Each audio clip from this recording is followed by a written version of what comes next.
Ekonene. So this weekend, one of the stories that has been trending imekuwa the fact that Anne Waiguru inachukuliwa ndio like one of the favorite candidates to end up as the next deputy president.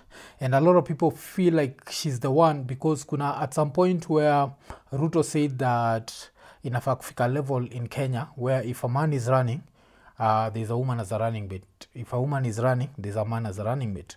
So that's why people feel like as soon as Gachagua goes, it might be Waiguru. But this is a very interesting thing to learn because tukigo back in time kidogo, tutabaki tumekumbuka kuwa at some point, Ruto alikuwa na enjoyigi Anne Waiguru. And this is one of the reasons I always say that Ruto has this way of turning friends into, turning enemies into friends. And like, he's one of the best at it. So nataka to go back to 6th of November. It's very important to learn the date. 6th of November. Tubaki tumesikia kile Ruto alisema. Alafu, go back in time to notice that, damn, Ruto was actually involved in the NYS scam. So, wacha tu anze na 6th of November 2016. But surely, if a hairdresser registers 20 companies, gets contracts, is paid millions, the millions, admittedly, she says she carried millions in bags and sacks like potatoes. And then you want to tell us stories. Oh, you know, this is... Please, give us a break, my friends. You know, Kiingereza mingi, mnafanyia catwalk hapa around. Na ni wazi pesa ya umma imepotea. Mwenye hiyo pesa anasema aliweka kwa gunia. Sasa jameni, kweli dunia hii, you know, we must be honest with ourselves. So, okay, unacheki and utashindwa. When this thing was happening, I found it super interesting because I was like, Ruto is fighting corruption. Najua, that's like is it like an oxymoron? I don't know even what to call it. Like, that makes no sense. Like, Ruto anafightaje corruption. But sasa, story kanza, nikajua, sasa, hii kitu kile watu wajuagi ni the chronology of events. Like, if we were to go back in time of the same year, utapata like there are a lot of Ruto's people who had been named. They come to hizi stories za NYS. And pia, kitu interesting ni, every time unacheki Anne Waiguru, komesikia Ruto akibonga juu catwalk, look at how she walks. She's actually catwalking. But if you don't remember this case, ilikuwa the NYS scam, and in the NYS scam, inasemekanaga Kenya lost around 1.6 billion shillings. And apart from that, there was this hairdresser, alikuwa anaitwa Kabura, and Kabura talked about alikuwa anaishia kwa bank, alafu ana withdraw do na gunia. Hii ni do yenyu, hii ni taxpayers money yenyu. And she ended up naming a few people who are involved in that. And of course, somehow jina Ruto ilikama puko mbele. But wacha tucheki like part of story ya Kabura vile ilikuwa reported. It is a controversial affidavit that exposed the underhand dealings at NYS. Kabura claimed she met Waiguru while working at the Kenya Data Networks in 2012, the start of a profitable relationship between them, until she purportedly blew the whistle on the 791 million shillings scam. Kafura claiming the ex-devolution CS prodded her to drop her CV at her Runda residence to facilitate her do business in various government and private organizations.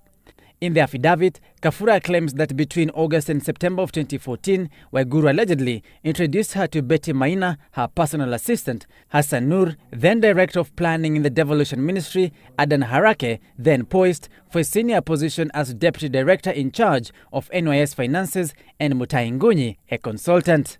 The team was to help her in processing of tenders. Subsequently, she allegedly met Betty Maina at a restaurant near Uchumi House in Nairobi, and she was handed 7 copies of Certificate of Incorporation of Companies. And on instructions of Waiguru, she opened bank accounts for the companies at the family bank KTDA Plaza. Umesikia. So, even the 1.6 billion yetu ilienda, umesikia Ruto alikuwa anaenjoy Waiguru, but saizi all of a sudden, Waiguru, yeye na Ruto ni mabeste kabisa.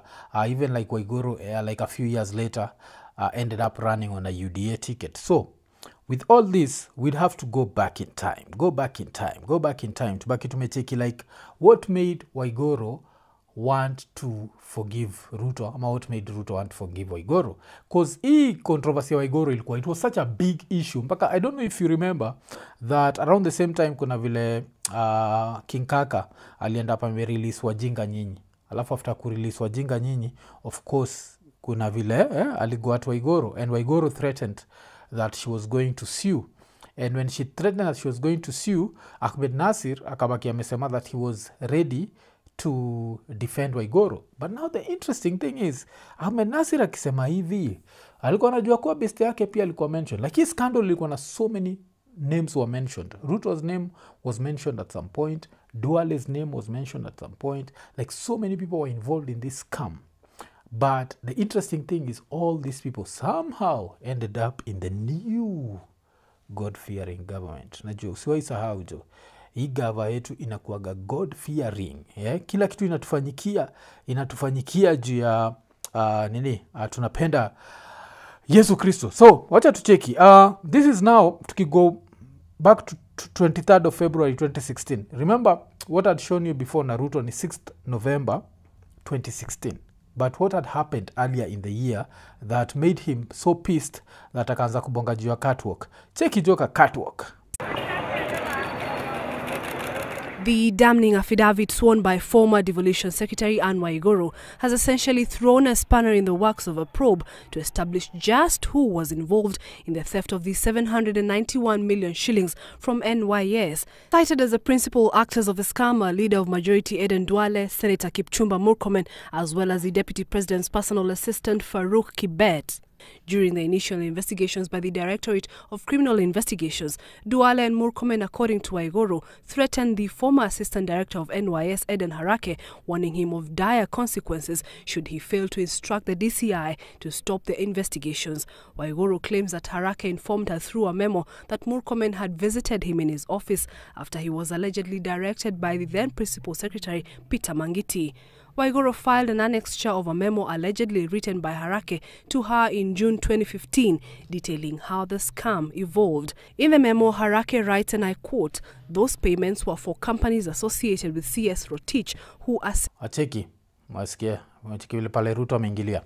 So, wacha tufanye like a fast rewind. Tumesikia Duale amekuwa mentioned. Apart from Duale, tumesikia Murkomen amekuwa mentioned, and apart from Murkomen, tumesikia Farouk Kibet, personal assistant to the Deputy President. And now we are surprised that Waiguru is our next DP. These people ate from the same plate, the plate of NYS. So kukula inchi si shida kwao. And this is what inakuwaga interesting juu ya hii inchi, because watu wako na scandals, mnawaelect kwa ofisi, alafu mnaanza kuongea hapa vile mnataka development na mnataka vitu kama hizo. Alafu the only reason mmeelecta watu kwa ofisi is because they are from your tribes.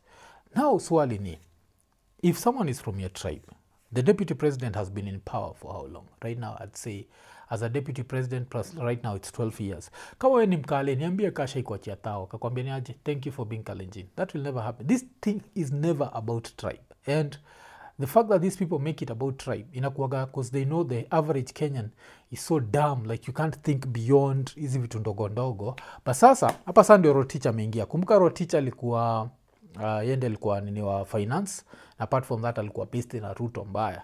Alafu kalikamka kamnuki hapo mbeleni. But sasa kitu ilikuwa fani ni, vile walikuwa naambiana. Joani wase, mimi nikibonga nao, najua, sisi unajua tunajua, sini wase wanai, so ni mafala. Kumbe wao ndio wanafundisha naga vile kusurvive Nairobi. Wanafikiri survive Nairobi. Asa alikuwa anaambiana hivi ndio mtu survive Nairobi jo. Sikia. Who assisted us to get funding and other wazes. I will introduce you to a young man called Ben. Sit with him and agree how to finalize the issues. End of quote. That was former PS Peter Mangiti instructing Harake.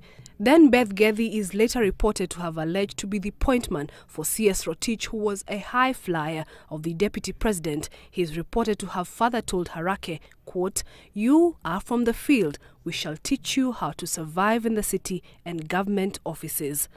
Eskia jo. Watu watafundishwa vile kusurvive in the city and government offices. Naona jidanganya hapo gojo hiyo buda jo. Acha niamke kasa hisi umeamka mapema unaenda kutafuta do Alafu nani anaitwa nani? Moses Kuria akikwambia tunafaa kutoa tax tukitumia pay bills. Mseka mimi nikiteto na teta zizi ma content creators wataki kulipa tax. Nataka kulipa tax, ndio ujinga hatutaki. Ujinga kutuibia do alafu kuja hapa kutuambia sijui nini. So sasa tushajua Ruto na Waiguru cut from the same cloth, they belong to the same place. That's why she was not only she not only ran on a UDA ticket, she ended up as part of the head of the Council of Governors. No, so how this should be, is this her second term? Yes, this should be her second term if I'm not wrong. And what's going to happen? The thing that's going to happen is hatakuwa na job after 2027. So saizi wanatry kumtafutia job. Wacha to go back to your time. So your time it'll get interesting when it started getting ugly and they started calling each other out. This was before they realized that they can eat from the same place. So kuna vile mother alikuwa anaisha kwa hizi ma conferences na kama kawaida alikuwa anafanya ile kitu Ruto alikuwa anakatsiaga Ruto kabisa. Ruto kwa shino waka mother kana katuo kaji. Una katuo kaji ukienda kusnitch juu yangu.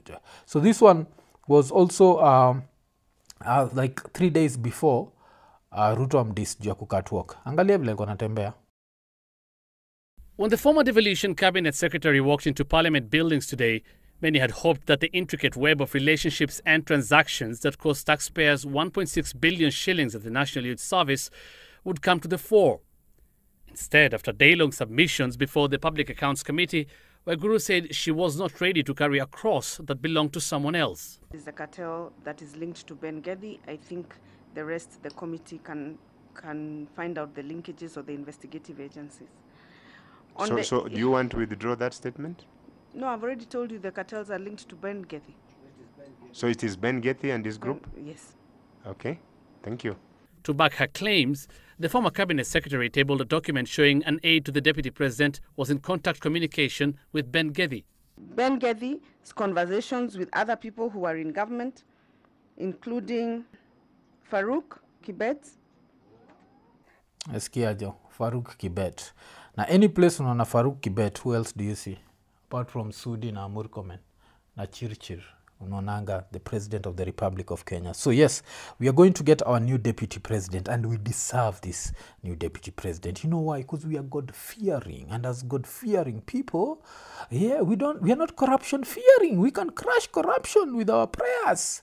So yes, so now this is how it got ugly. So at some point, Ben Geddy apparently alikuwa beste kabisa na Murkomen. Na Murkomen, kaushaisikiaga story, Murkomen hajawai practice law, but this time aliamua practice law in quotes, I don't know, but yeye ndiye alikuwa na represent Ben Geddy kama client. So it got ugly before they decided like Kenya iko na too much meat, that's enough for everyone. Ilikuwa ugly kiasi.